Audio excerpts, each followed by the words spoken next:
Hello friends.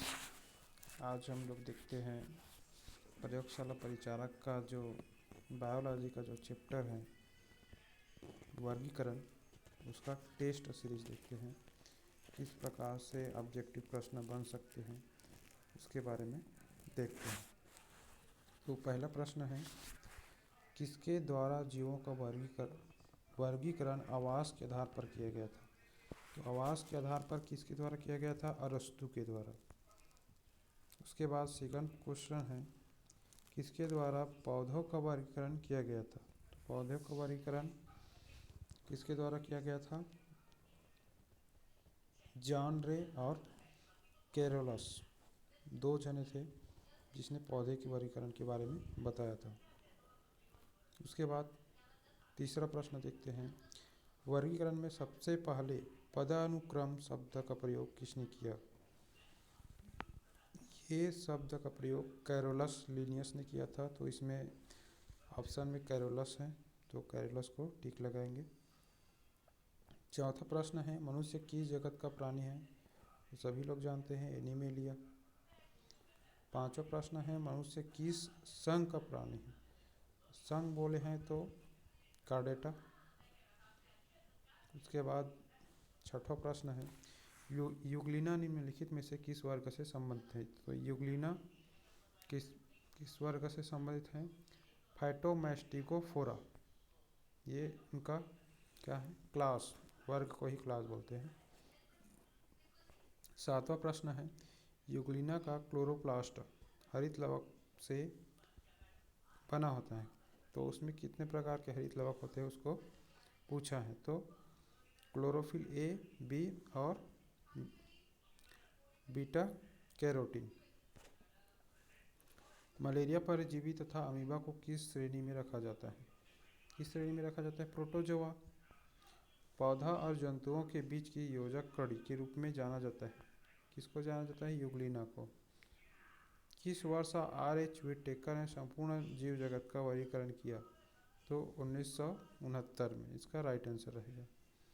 R.H. Whittaker ने संपूर्ण जीव जगत का वर्गीकरण कितने जगत में किया? तो ये 5 जगत में उनको बांटा गया था। 12 प्रश्न देखते हैं, जगत मोनेरा से संबंधित कौन से तथ्य सही हैं। तो कौन से तथ्य सही हैं? 3 ऑप्शन दिया है इसमें एक कोशिकीय जीव होते हैं। दूसरा ऑप्शन, इसमें यूकैरियोटिक जीव शामिल होते हैं। तीसरा ऑप्शन है, इस जगत के जीव स्वपोषी एवं विषमपोषी दोनों होते हैं। तो इसका सही आंसर है 1 और 3। एक में क्या बोला है? इसमें एक कोशिकीय जीव शामिल होते हैं और तीसरा में बोला है इस जगत के जीव स्वपोषी एवं विषमपोषी दोनों होते हैं। ये सही आंसर है। 13वां प्रश्न देखते हैं हम लोग, जगत प्रोटिस्टा से संबंधित कौन से तथ्य सही हैं। ऑप्शन दिया है, तथ्य दिया है 3, उसके बाद ऑप्शन दिया है। इसमें एक कोशिकीय जीव शामिल होते हैं, ये भी सही है। इसमें यूकैरियोटिक जीव शामिल होते हैं, ये भी सही है। इस जगत के जीव स्वपोषी एवं विषमपोषी दोनों होते हैं, तो तीनों सही हैं। जगत फंजाई से संबंधित कौन से तथ्य सही हैं। इसमें एक कोशिकीय एवं कोशिकीय जीव शामिल होते हैं। इसमें यूकैरियोटिक जीव शामिल होते हैं। इस जगत के जीव विषमपोषी होते हैं। तो इसका सही आंसर है तीनों जो तथ्य हैं वो सही हैं। उसके बाद नेक्स्ट प्रश्न है हमारा 15 नंबर का, जगत प्लांटी से संबंधित कौन से तथ्य सही हैं। तो इसका ऑप्शन है, इसमें बहुकोशिकीय जीव शामिल होते हैं, ये भी सही है। इसमें यूकैरियोटिक जीव शामिल होते हैं, ये भी सही है। इस जगत के जीव में हरित लवक पाया जाता है, ये भी सही है। इसमें कोशिका भित्ति पाया जाता है, ये भी सही है। तो सभी 1 2 3 4। जीवाणु को कौन से जगत में रखा गया है। तो जगत मोनेरा में रखा गया है। अमीबा को कौन से जगत में रखा गया है। तो अमीबा को प्रोटिस्टा में रखा गया है। राइजोपस को कौन से जगत में रखा गया है। तो राइजोपस को फंजाई में रखा गया है। यूग्लिना को कौन से जगत में रखा गया है। तो यूग्लिना को प्रोटिस्टा में रखा गया है। मछली को कौन से जगत में रखा गया है। तो एनिमेलिया। जगत मोनेरा में किसको शामिल किया गया है। तो जगत मोनेरा में शामिल किया गया है एनाबीना को। जगत प्रोटिस्टा में किसको शामिल किया गया है। तो जगत प्रोटिस्टा में पैरामीशियम को शामिल किया गया है। जगत फंजाई में किसको शामिल किया गया है? तो फंजाई में पेनिसिलियम। जगत फंजाई में किसको शामिल नहीं किया जाता है? तो फ्यूनेरिया को शामिल नहीं किया जाता है। जगत प्लांटी में किसको शामिल किया जाता है? तो फर्न दिया है, स्पायरोगायरा दिया है, धान दिया है, उपरोक्त सभी। तो उपरोक्त सभी इसका सही आंसर है।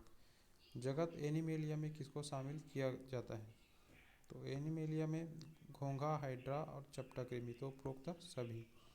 ई कोलाई और बेसिलस एंथ्रेसिस किसकी श्रेणी में आते हैं?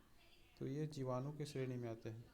शैवाल और कवक की एक मिश्रित थैलाइड संरचना को क्या कहते हैं? तो लाइकेन कहते हैं। सिंपल से प्रश्न है। लाइकेन के संदर्भ में निम्नलिखित कथनों पर विचार कीजिए। तो लाइकेन के जो कैरेक्टर है उसको दिया गया है, इसमें कौन सा कैरेक्टर सही है हमें चुनकर टिक लगाना है। लाइकेन शैवाल और बैक्टीरिया के बीच सहजीवी संघ है, ये तो गलत है। शैवाल घटक को माइकोबॉन्ड कहते हैं, ये भी गलत है। लाइकेन बहुत अच्छे प्रदूषण का संकेतक हैं, वे प्रदूषित क्षेत्रों में नहीं उगते। इसका तीसरा ऑप्शन सही होगा। नेक्स्ट देखते हैं 30 नंबर का प्रश्न। लाइकेन निम्नलिखित में से किसके अच्छे संकेतक है? अभी पढ़े हम लोग वायु प्रदूषण के क्या है अच्छे संकेतक हैं। इसका क्या है? लाइकेन वायु प्रदूषण के बहुत अच्छे क्या है संकेतक हैं, वे प्रदूषित क्षेत्रों में नहीं उगते। 31 नंबर का प्रश्न है। जिन पौधों के बीज आवरण रहित होते हैं उन्हें किस नाम से जाना जाता है? तो जिम्नोस्पर्म, मतलब जिसमें छिलका नहीं पाया जाता उसको जिम्नोस्पर्म। जिन पौधों के बीज आवरण सहित होते हैं उसको एंजियोस्पर्म, मतलब छिलके पाए जाते हैं उसको एंजियोस्पर्म। द्विबीजपत्री पौधों के उदाहरण कौन कौन से हैं? चना, मटर, मूंगफली, मक्का। तो कौन कौन से हैं? द्विबीजपत्री चना है, मटर है, मूंगफली है, मक्का एक बीजपत्री है। तो द्विबीजपत्री मूंगफली, मटर और चना। एक बीजपत्री पौधों के उदाहरण को कौन कौन से हैं? गेहूँ, मटर, मूंगफली और मक्का। तो एक बीजपत्री के उदाहरण गेहूँ है और मक्का है। निम्न में से किस जंतु में रीढ़ की हड्डी अनुपस्थित होती है? चमगादड़, घोंघा, मुर्गा। तो उपरोक्त सभी। तो घोंघा में रीढ़ की हड्डी अनुपस्थित होती है। नेक्स्ट प्रश्न है 36 नंबर। निम्न में से किस जंतु में रीढ़ की हड्डी अनुपस्थित होती है? ये भी प्रश्न है। केंचुआ, मच्छर, जोंक। तो उपरोक्त सभी इसका सही आंसर रहेगा। निम्न में से किस जंतु के त्वचा में बाल अनुपस्थित होते हैं? पक्षी, सरीसृप, उभयचर। उपरोक्त सभी। तो इस सभी में बाल नहीं पाए जाते। निम्न में से किस जंतु को सरीसृप के अंतर्गत रखा गया? छिपकली, सांप, कछुआ। उपरोक्त सभी। तो इसका सही आंसर है उपरोक्त सभी। द्विनाम पद्धति के जनक कौन थे? तो अभी पढ़े हम लोग लिनियस। राणा टिग्रिना किस जीव का वैज्ञानिक नाम है? मेढक का। मनुष्य का वैज्ञानिक नाम क्या है? होमो सेपियंस। लिनियस ने जैव जगत का वर्गीकरण कितने जगत में किया गया है? 2 जगत में, एनिमल और प्लांट।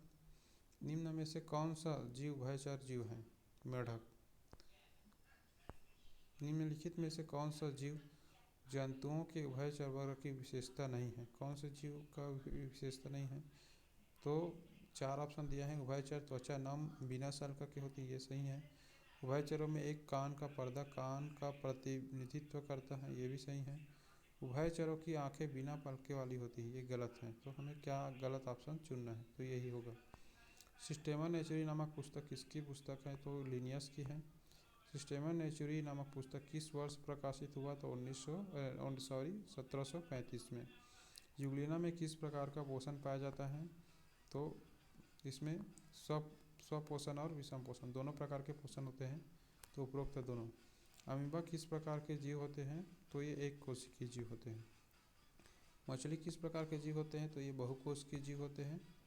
एनाबीना में कोशिका का कौन सा प्रकार होता है? तो प्रोकैरियोटिक। Thank you. अगर वीडियो अच्छा लगा हो तो चैनल को सब्सक्राइब कीजिए और आगे ऐसे ही वीडियो आते रहेंगे। ओके, आज के लिए इतना ही। मिलते हैं नेक्स्ट वीडियो में। धन्यवाद।